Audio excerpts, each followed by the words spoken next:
receiving supplemental security income? They wanted us to try to identify them in such a way that they would qualify for long-term Social Security disability.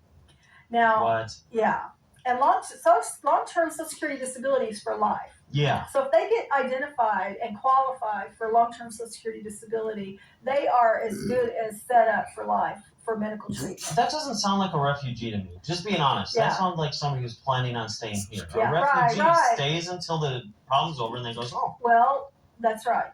And so they instructed us to try to identify, to try to get the client, because once they arrive here, they're now called clients. They're called clients.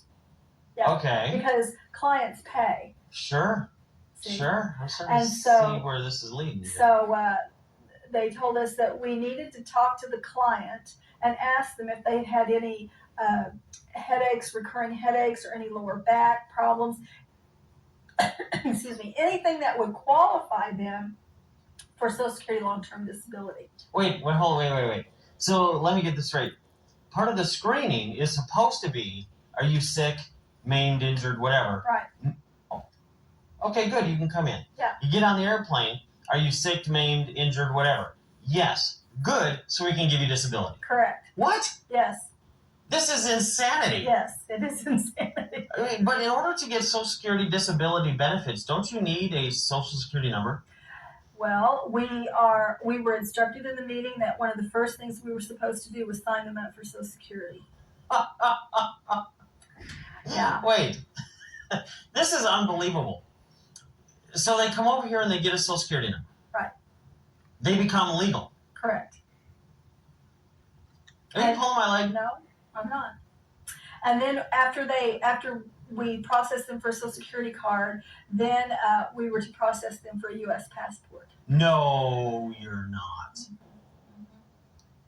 So that's about the time I kind of decided, okay, I was done. I've heard everything I want to know. I was so angry about this, that they would receive a U.S. passport. It just, I just couldn't believe it. I couldn't believe that we were giving these people Social Security cards and U.S. passports and free medical, free housing, free food, free everything. Yeah, but the thing that bothers me, because the food we can recoup from, and the money irritates me, but we can earn it back and we can stop the program or whatever it is. Mm-hmm. But once you give somebody a Social Security number, Mm-hmm. and you give them what considered globally the golden ticket, which is a U.S. passport. Right. That is beyond comprehension that we're doing this. That's right.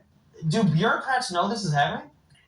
Well, interestingly enough, no, they don't. A lot of governors are unaware of how many refugees have come into their state, where they're located, under what conditions they've arrived. And I believe this is intentional.